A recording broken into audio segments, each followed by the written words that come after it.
Le corps du cardinal Laurent Mosengo Passigna sera rapatrié le dimanche 18 juillet 2021, contrairement à ce qui a été annoncé il y a quelques jours. Le Premier ministre Sama Lukonde a échangé avec une délégation des investisseurs d'une société sud-africaine le jeudi 15 juillet 2021.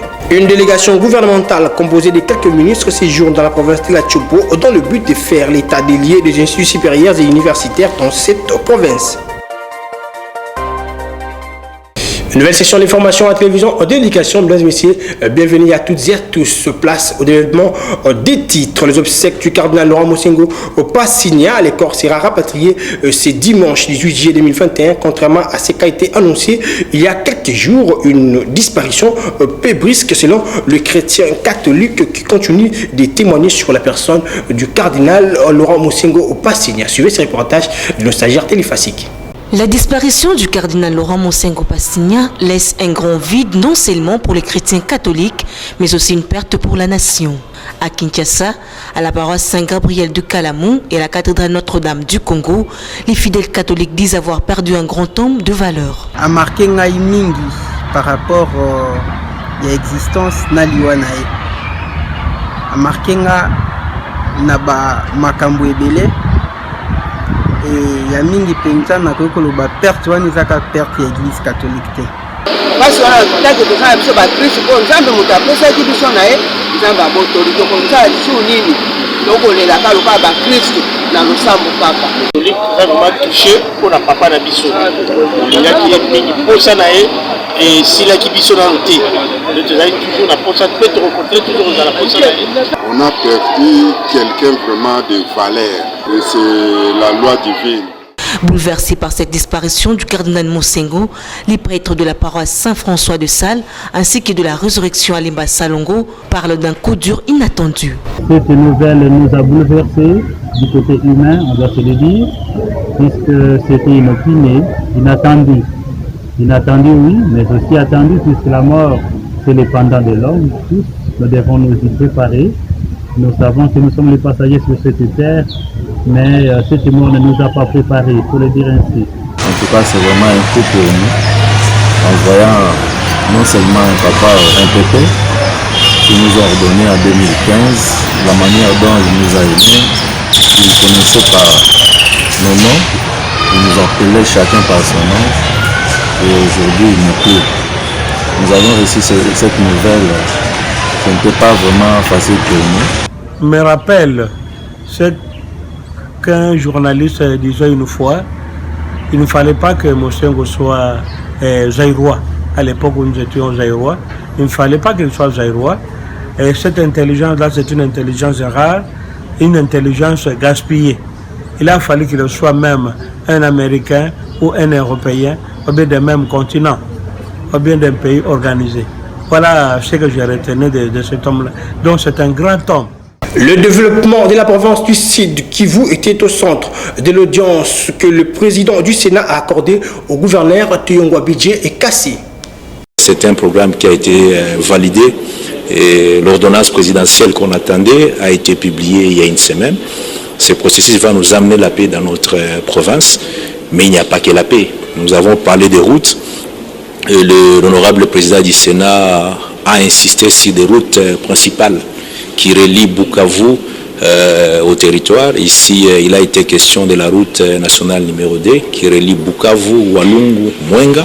Cette route a été réhabilitée, mais nous voulons que cette route soit réhabilitée en dire, c'est-à-dire qu'on puisse avoir les routes en goudron. Ça a été parmi les points importants. Nous avons la route qui va relier Bukavu, Calais, Kabare, Calais jusqu'à Goma. C'est la route nationale numéro 2 qui va vers Goma, qui va relier les deux capitales provinciales, donc le Sud Kivu et le Nord Kivu. Et enfin, une route qui reste aussi une grande préoccupation, la route nationale numéro 5 qui relie Bukavu, Uvira jusqu'à Fizi. La situation humanitaire dans l'Est de la République démocratique du Congo était au centre des échanges entre le Premier ministre Sama Lukonde Kyenge et l'ambassadeur britannique en République démocratique du Congo, Émilie Maltman. Suivez. À l'occasion de la visite de notre envoyé spécial pour les affaires humanitaires et l'action contre la famine, nous avons échangé avec le Premier ministre sur la situation humanitaire à l'est du pays et la population affectée, dont nous avons vu nous-mêmes cette semaine-ci à Goma. Et nous avons échangé sur les manières de répondre à leurs besoins, mais aussi de voir comment, avec l'état de siège et l'opération militaire, de minimiser l'impact humanitaire, de ne pas augmenter encore les déplacés. Et nous avons échangé sur l'idée d'avoir une meilleure coopération entre les militaires et les civils pour éviter un impact mauvais sur la population. Alors le Premier ministre était très conscient que l'impact humanitaire est important dans ce pays et la population a beaucoup de besoins. Donc il a aussi été d'accord de voir comment améliorer la planification à l'est du pays et comment aussi le soutien de la communauté internationale puisse renforcer les efforts du gouvernement. Comme annoncé au sommaire, une délégation des investisseurs de la société sud-africaine DNG Energy et conduite par son directeur général a été reçue le jeudi 15 juillet 2021 par le Premier ministre Sama Lukonde et Kyenge. Suivez ce reportage de Jean Singoy. Nous sommes venus dans le domaine d'investissement. Actuellement, le Congo est une grande opportunité pour le monde, ainsi qu'il y a beaucoup d'investisseurs qui sont en train de se diriger vers notre nation à cause du climat des affaires qui est favorable. C'est ainsi que nous avons amené un partenaire potentiel afin de pouvoir accompagner le gouvernement dans le domaine des mines, ainsi que dans le domaine de l'énergie. Nous voulons nous impliquer aussi dans le renforcement des capacités du projet de Inga, ainsi que le port de Banana, aussi investir dans l'augmentation de la capacité d'énergie dans la zone minière, particulièrement au Katanga, ainsi voir comment sur l'étendue de la République, comment est-ce que nous pouvons subvenir aux besoins de l'énergie. Et aussi, quelque chose qui nous intéresse, c'est la transformation du gaz au niveau du lac Kivu et aussi être dans les infrastructures. C'est ainsi que nous avons amené le chairman de DNG, qui est l'une des grandes sociétés en Afrique, qui est plantée déjà dans des grands projets au Ghana, au Nigeria, au Mozambique et basé en Afrique du Sud. En fait, nous sommes prêts à commencer, comme disait le chairman, nous sommes prêts à commencer demain. Le plus grand problème que nous attendons une bonne facilitation, et c'est ce que le Premier ministre nous a accordé, qui a disposé une bonne équipe afin de nous accompagner dans la réalisation de notre agenda. Et déjà de demain, nous sommes dans le Katanga pour voir la faisabilité afin de répondre aux problèmes d'énergie avec les mining. Et je crois que sous l'impulsion du chef du gouvernement, nous serons dans des bonnes mains afin de réaliser le programme que nous avons pour le Congo. L'impression a été très bonne et je crois que le chairman a insisté cela. Nous sommes très épatés par l'hospitalité et aussi par la diligence avec laquelle le chef du gouvernement a conduit cette séance de travail que nous avons eue ce soir. Et nous escomptons des résultats favorables. Et nous espérons que dans les prochains jours à venir, nous viendrons pour présenter le travail bâti sur la République. Toujours à la primature où les députés nationaux du Congo central étaient chez le Premier ministre Sama Lukonde Kyenge, c'est jeudi 15 juillet 2021 pour plaider pour l'exclusivité et du déchargement des véhicules d'occasion au port de Boma. Suivez. Vous avez bien compris le pourquoi de notre visite auprès du Premier ministre, son Excellence Sama Lukonde Kyenge. Nous sommes venus porter la voix de toute une ville. C'est la ville portuaire et historique de Boma. Nous sommes venus pour solliciter son implication dans le fait que la loi devrait être respectée. L'honorable député Poba vient de le dire. Nous sommes en République démocratique du Congo et il y a eu une loi, ce qu'on a appelé le décret Mapon, qui interdisait l'importation de véhicules de plus de 10 ans à son temps. Et ce décret qui fut modifié par son Excellence Sami Badi Bangantita, qui, au lieu de 10 ans, avait ramené jusqu'à 20 ans. Fort malheureusement, ce que nous sommes en train de constater dans la ville de Boma, c'est quoi? Cette discrimination éventuelle par rapport à la réalité qui a élu domicile, dans ce sens que la loi, elle est là. Il est demandé que tout véhicule d'occasion ou usager soit contrôlé en amont avant d'accéder dans la République démocratique du Congo. Mais malheureusement, la disposition a été respectée par le port de Boma via l'OCC. Dans d'autres ports, cette disposition n'a jamais été respectée. Mais ces ports continuent à recevoir les véhicules d'occasion. Ce qui fait une situation de deux poids, deux mesures. Parce que je vous dirais clairement qu'un importateur, un homme d'affaires, qui calcule des bénéfices, qui se dit que lors du dédouanement de mon conteneur transportant 6 véhicules, si je le débarque à Boma, je vais devoir débourser $300 de plus. Tandis que si je vais dans des ports privés à Matadi, si j'entre au Congo par Loufou ou par le port public de Matadi, ce serait $300 de moins. Vous comprenez la réalité qui fait que aujourd'hui le port de Boma est en train de souffrir. C'est une situation socio-économique qui ne dit plus son nom. Et nous, avec nos députés nationaux, nous sommes venus porter la voix de la ville de Boma auprès de son Excellence, Monsieur le Premier ministre, pour qu'il puisse s'impliquer afin que nous puissions bénéficier de l'exclusivité du déchargement de tous les véhicules d'occasion et usagers dans la ville de Boma. Pour la simple raison que jusque-là, c'est l'unique port qui est doté d'une station de contrôle technique moderne au niveau de l'OCC. Et une autre raison, nous savons que le déchargement exclusif de tous les véhicules d'occasion au niveau de Boma va apporter la vie avec le port Maréchal, le pont Oebeka, le pont Maréchal, je dirais. Donc, comprenons que ce sont des démarches qui sont vraiment très vitales pour la survie de cette ville. J'ai été en français, je crois que la population, le Premier ministre, son Excellence Sama Lukonde, nous a dit qu'il nous a écoutés. Le député national Eliezer Tamboué a conduit une délégation syndicale de la SCTP auprès du Premier ministre chef du gouvernement, Sama Lukonde Kyenge. Au menu est la question liée au préavis de la grève adressée au gouvernement. Bon, en tant qu'élu du peuple, je suis venu accompagner la délégation syndicale de la SCTP ex-ONATRA parce que, comme vous avez entendu, ils avaient lancé un préavis de grève. On dit que gouverner, c'est prévenir. C'est ainsi que je suis entré en contact avec Monsieur le Premier ministre. Je lui ai demandé vraiment qu'il est parce qu'il est trop chargé pour que nous puissions éviter cette grève qui s'annonce. Eh bien, nous avons été reçus et les détails sera peut-être donné par le président de la délégation syndicale par rapport à ce que le Premier ministre nous a dit. Je vais compléter son rapport avec la spoliation. J'ai insisté auprès du Premier ministre parce que, comme vous savez, la Gombe était à 90% les maisons de l'État. Aujourd'hui, on est en train de spolier. Je demande à ce que, si le Premier ministre devrait, au cours de son mandat, faire quelque chose, ne fût-ce que qu'on sente que l'État existe.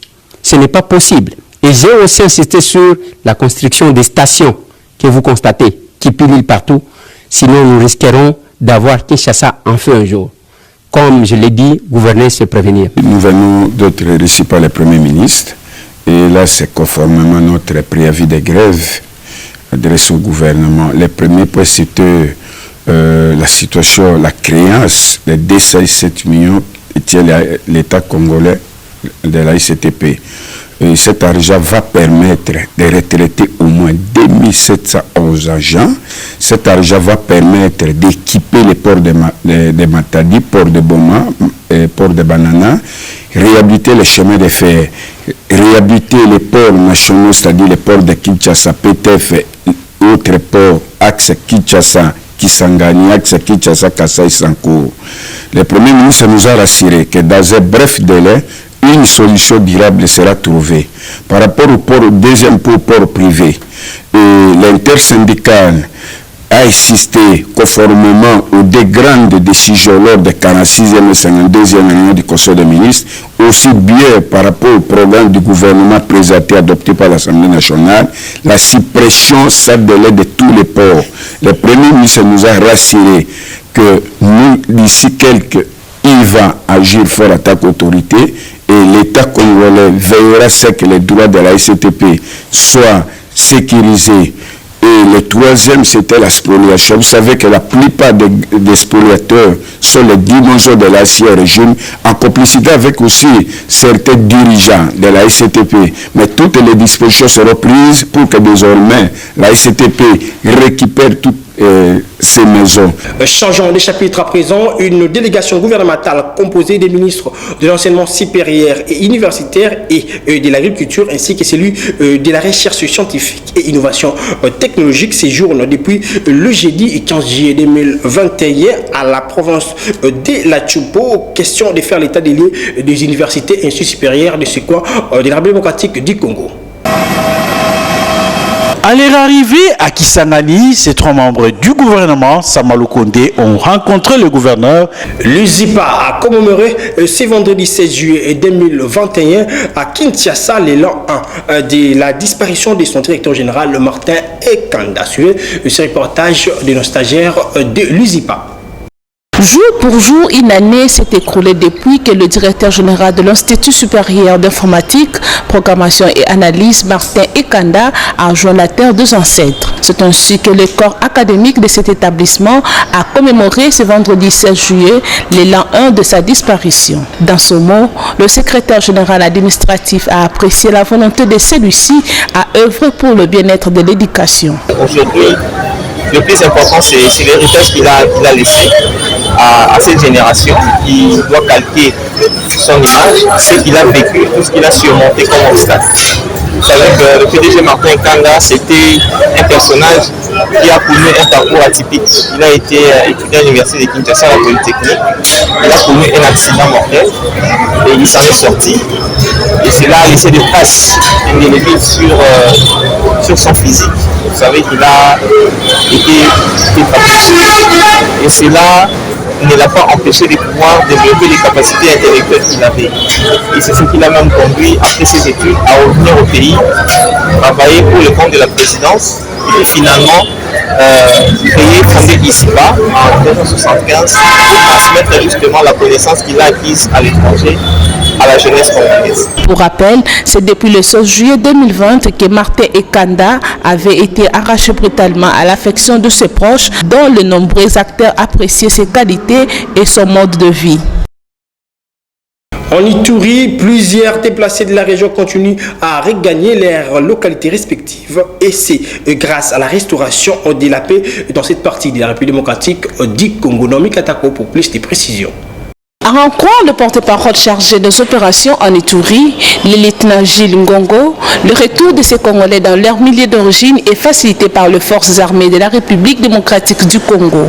En effet, il s'agit de déplacés de Nyakoundé, Marabo, Irumu Centre ainsi que ces 2 villages environnants. Sous l'impulsion du lieutenant général Luboya Kashamadjoni, gouverneur de province et commandant des opérations militaires en Ituri, les forces armées de la République démocratique du Congo ont pacifié et stabilisé la situation sécuritaire dans le chefferie d'Andisoma, Mobala et Basili et autres dans la chefferie de Walendu Bindi en territoire d'Irumu. Ce retour est salué par la population du sud Urumu car selon elle, il y a tant soit peu la restauration de l'autorité d'État.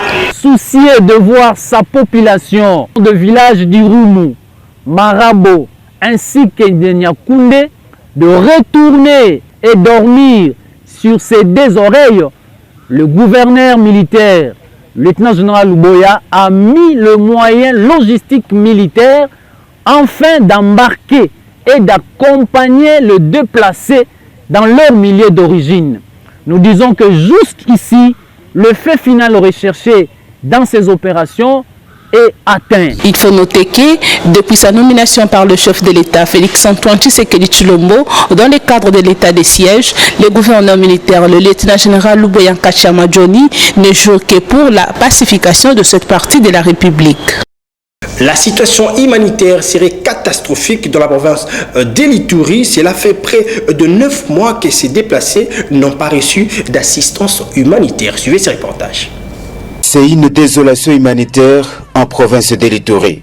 Au site de Tsere et de Kanyati à côté, les déplacés sont dépourvus de nécessaires, privés d'assistance depuis 9 mois.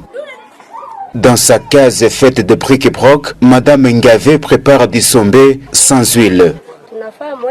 Ça fait 8-9 mois sans assistance. Samarita nous a remis quelque chose, mais c'est fini déjà.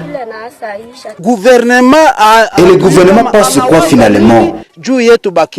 Pas de prise en charge sanitaire et alimentaire, au moins 5 enfants meurent chaque semaine d'anémie et de malnutrition. Un enfant venait à peine de rendre l'âme. Nos enfants meurent, pas de médicaments. Je n'ai rien à donner à mes enfants. Mon cœur est fatigué.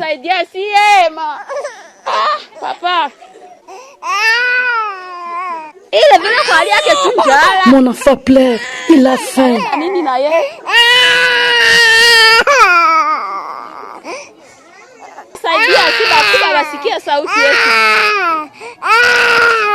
La moyenne de la malnutrition aiguë sévère est de 11,2% à Ituri. Les enfants déplacés sont plus touchés, précise le programme national de nutrition à Bunia. Le groupe de soutien de l'honorable Gracia de Saint-Nicolas Irachan s'est rendu aux deux sites pour s'imprégner des conditions de vie de ces déplacés.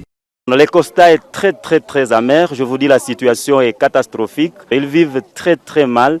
Il faut des assistances alimentaires, sanitaires et même des assistances scolaires parce que les enfants ne sont pas en train d'aller à l'école. Aucun espoir de vie, ces déplacés plaident pour une assistance urgente et le rétablissement des conditions sécuritaires dans leur village d'origine. Qu'on mette fin à la guerre, nous voulons rentrer chez nous, c'est tout. L'équipe du député national Elie de Bunia insiste sur la mobilisation nationale et internationale en faveur de ces vulnérables. Est-ce que réellement l'Ituri est-elle considérée? Le gouvernement doit agir. Le gouvernement a déplacé que la première dame songe aussi à l'Ituri. Avec la récente vague de déplacés venus de Boga, Tchabi et Walese Vonkutu, où il y a attaque de rebelles ADF, l'Ituri compte ces jours plus d'1 700 000 personnes déplacées qui ne savent plus à quel sein c'est voué. Parlons société dans ce journal, les usagers de l'avenue des Huileries interpellent l'autorité urbaine quant à la suite des travaux de construction des caniveaux dans ces coins de Kinshasa, Retumboudi et Djanimenga pour les précisions. La construction des caniveaux au niveau des ronds-points de l'avenue des Huileries va dans le sens de mettre un terme aux inondations en répétition dans cette partie pendant la saison des pluies. Ainsi, les bénéficiaires de cet ouvrage saluent cette démarche du gouverneur de la ville de Kinshasa. Naebi Sarah Gentini, merci Ebele en tant que responsable gouverneur Mama Yamboka Oyo a continué à misala malamu lolenga salibo yeto sepeli pour le moment maye zane sigana yango ya kochola na ndenge gouverneur à province amoni awa ndeba maye bandai rotunda na ngambo mususu wana. Donc ndenge azwaki idée ya kotia lisusu terrasse mususu awa po bamai ebanda kokende normalement po etonda na prince te asali penda bien azala penda na idée ya bien ya obongisela biso awa nde bamituke komo kende bien boye eza nango bien. Mais vaut la fin d'une chose que ce commencement, dit-on, les usagers des ronds-points des Huileries interpellent l'autorité urbaine quant à la suite des travaux. Maman, babandara bango bien. Au rond-point, babandara sala bien, vraiment, mais suivi babilo kongo vraiment, et ça la vraiment moi passe. Ah bazo sala, ah na liboso na rond-point Huileries, mais sur pour ça les mwandambo wana romona, terrasse mususu ya munene eza wana. Mais malgré tout, bazo ya kaka bazo ko simba ba ko simba kaka. Mais to ebipete ceux qui ba Holanda pena suivant otina souka. A continuer asilisa.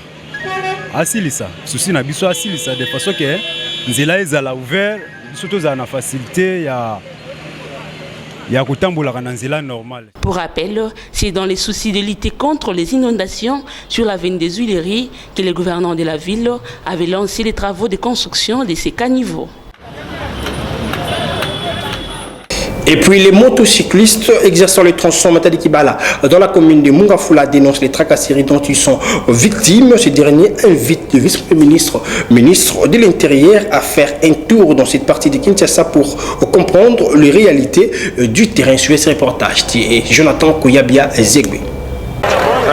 Malgré les mesures prises par les autorités concernant les moratoires donnés aux conducteurs de la ville-province de Kinshasa après la grève du lundi 12 juillet dernier, jusque-là, dans certains coins de la capitale, la tracasserie continue, telle que dans la commune de Mungafula, précisément à Matadi Kibala, où le conducteur des taxis-motos dénonce la tracasserie des policiers qui ne respectent pas la décision des autorités.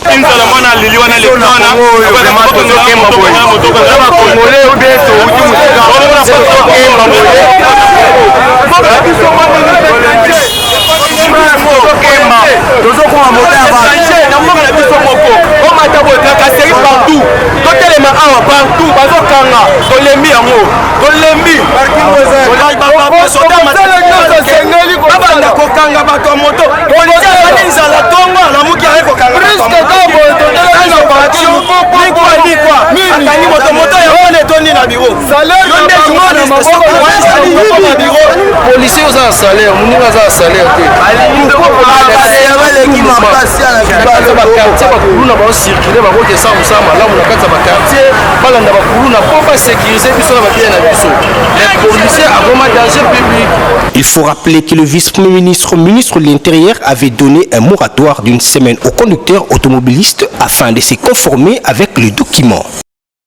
Toujours en société pour boucler complètement cette session d'information, les habitants du quartier Matadi-Mayo, toujours dans la commune de Mungafula, sont sous la menace des érosions qui progressent dangereusement au rythme des eaux de la pluie. Ces derniers s'inquiètent ainsi du sort réservé à leurs habitations. Suivez ce reportage de nos stagiaires d'Elifasik.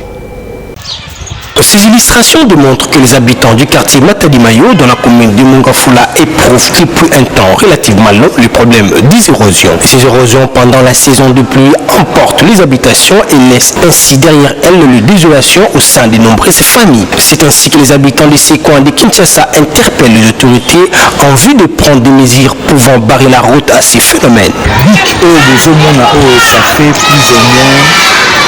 15 à 18 ans, je me